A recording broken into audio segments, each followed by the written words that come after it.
میں اس وقت آزاد کشمیر کے دارالحکومت مظفرآباد میں موجود ہوں۔ آپ دیکھ سکتے ہیں میرے عقب میں مکہ جوائنٹ ڈیفنس ایگریمنٹ کا ایک بورڈ آویزاں ہے۔ مظفرآباد میں ایسے بورڈ متعدد جگہوں پہ آویزاں کیے گئے ہیں۔ پاکستان، ترکیہ اور سعودی عرب کے درمیان جو جوائنٹ ڈیفنس ایگریمنٹ ہے، اس کو سیلیبریٹ کیا جا رہا ہے، اس کو منایا جا رہا ہے آزاد جموں کشمیر کے اندر بھی۔ فیلڈ مارشل سید آصم منیر صاحب کی جو کاوشیں ہیں، یہ ان کا ثمر ہے۔ جس طرح مسلسل کامیابیوں کا ایک جو تسلسل دیکھنے میں آ رہا ہے، یہ اس کی ایک کڑی ہے۔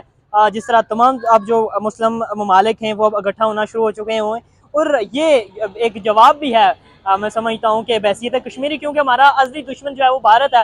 اب اس کو سمجھ جانا چاہیے کہ اب جو مسلمان کمیونٹی ہے وہ اکٹھا ہونا شروع ہو چکی ہے، اور اب جو ہے وہ مزید مؤثر انداز میں اسے بھارت کو جواب دیا گیا بھی ہے، دیا جائے گا بھی۔ الحمدللہ آج پوری پاکستانی اور کشمیری عوام کا سر فخر سے بلند ہے کہ آپ یہ دیکھیں مقدس سرزمین پہ پاکستان، سعودی عرب اور ترکی کا جو دفاعی معاہدہ ہوا ہے، یہ عالم اسلام کی سربلندی ہے، اور خصوصاً پوری دنیا میں بسنے والے مسلمانوں کے لیے ایک اچھا خوشگوار پیغام ہے۔ اور انشاءاللہ آنے والے وقت میں آپ دیکھیں گے اس کے اچھے ثمرات نکلیں گے۔ اس میں وزیر اعظم پاکستان میاں محمد شہباز شریف، فیلڈ مارشل جناب سید آصم منیر صاحب اور اسحاق ڈار صاحب کی کاوشیں شامل ہیں، جس کو پوری قوم سراہتی ہے۔ اور انشاءاللہ چند دنوں تک آپ دیکھیں گے اس اطاعت میں اور بھی دیگر مسلم ممالک شرکت کریں گے، جو شریک ہونا چاہتے ہیں، اور انشاءاللہ اس کے اچھے نتائج نکلیں گے۔ پاکستان کی جو کرنٹ سچویشن ہے، یہ الحمدللہ دنیا عالم اسلام میں یہ اللہ پاک نے عزت بخشی ہے، اور اس کا سہرا جو ہے وہ سید آصم منیر صاحب کو جاتا ہے، اور پلس گورنمنٹ جو حالیہ ہے اس کو جاتا ہے۔ انڈیا کے خلاف جو اللہ پاک نے ان کو فتح دی ہے، اس کے بعد پوری دنیا پر پاکستان کا ایک نام ہے اور اس کی ایک مقام ہے۔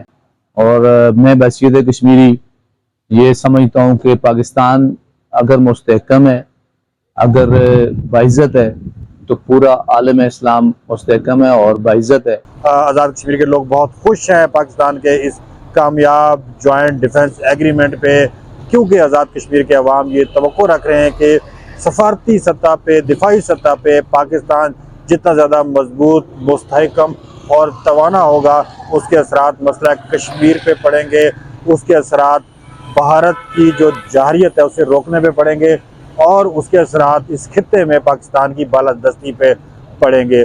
مظفرآباد کو دلہن کی طرح سجایا گیا ہے، اور مظفرآباد میں مختلف مقامات پہ آپ دیکھ سکتے ہیں کہ ایسے بینرز، ایسے بورڈز اور پاکستان، ترکیہ اور سعودی عرب کے پرچم آویزاں ہیں۔ یقیناً پاک، ترک اور سعودی جوائنٹ ڈیفنس ایگریمنٹ سے کشمیری عوام کو حوصلہ ملا ہے، اور مسئلہ کشمیر کے حل کے حوالے سے راہیں ہموار ہوئی ہیں۔